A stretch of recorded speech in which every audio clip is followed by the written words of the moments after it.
Hello everyone, my name is Brian Sangse. My name is Trevor Lear, and today we're going to be talking about the teenage novel Looking for Alaska by John Green.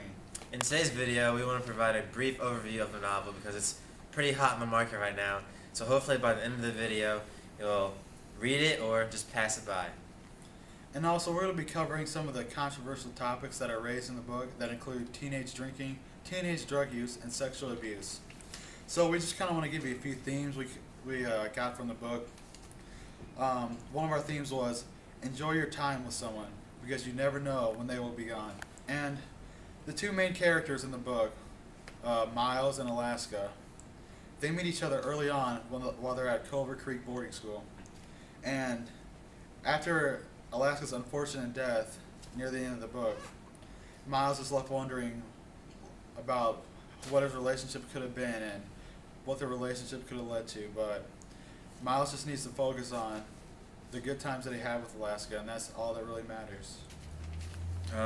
Another theme in the novel was opposites attract, and he chose this one because at first Miles, going to a new school, Culver Creek, he meets the Colonial, and they come from two different lives, and so they're like forced to become friends with each other because they are roommates, and Miles has to find a middle ground with Alaska and the Colonial because they do smoke and they do drink, so he has to, fit in a way. So opposites do attract as the theme. Another thing we pulled from the book was it's not the destination that matters, it's the journey. And basically this means that Miles once again needs to focus on the good times he had with Alaska, their relationship before she passed away. None of the other stuff matters. If he needs to remember her by what he thought of her as and not what other people thought of her as. Some personal connections. Recently, Michael Collins passed away due to a drunk driving accident, and he suffered multiple head injuries. So that kind of relates to the novel because Alaska did die in a drunk driving accident. Also, another connection would be the Paul Walker accident, and it was kind of sudden. He passed away due to a car accident, and that kind of relates back to Alaska as well. And also, finally, another novel called Staying Fat for Sarah Burns relates to the novel because Alaska was kind of abandoned, and so was Sarah. So, and even Felton from Stupid Fast. They were both abandoned at one point, so they all relate to each other in a way. Yeah, coming back to what Brian said, we read multiple teenage novels over the course of the semester that include Staying Fat for Sarah Burns, Stupid Fast, and I think all these books have a connection of like wanting to discuss these topics because they know their audience is going to be teenagers, and they know that these teenagers are going to be going like having peer pressure to do stuff like drink, do drugs, and stuff like that. So I think a main thing to know about this book is that you can relate to it in a way that you can't to other books. Yeah, in this book, there's nothing that's hidden. Everything is very straightforward.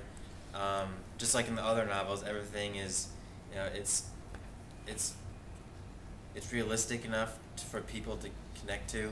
So, yeah, I mean, it deals with drugs, alcohol, abuse, sex, things of those nature, and it's not ashamed, but I understand why people wouldn't read it because it is pretty explicit, but at the same time, it's very straightforward and it speaks the truth.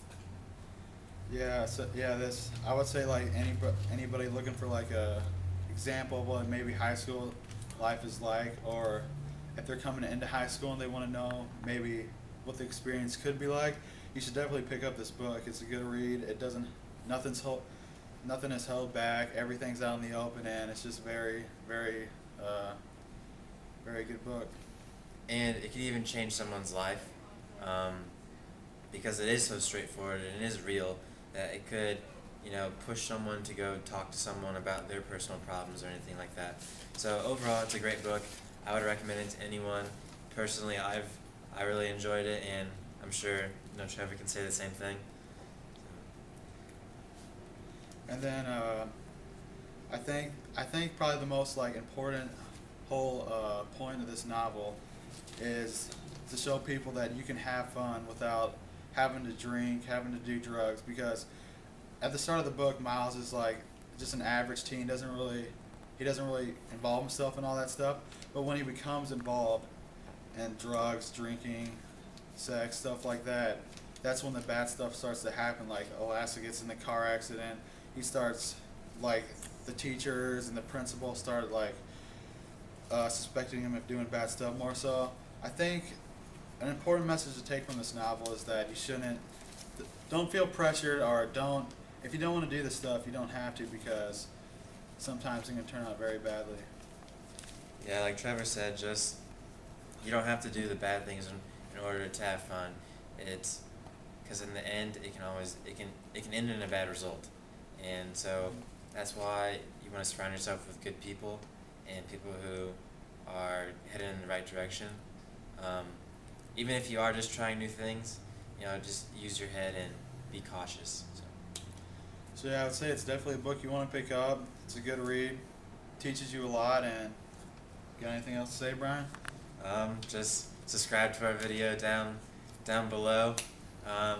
Like I said, go get the novel by John Green, Looking for Alaska. That's all we have. Thanks. I'm Brian. It's Trevor. Peace out.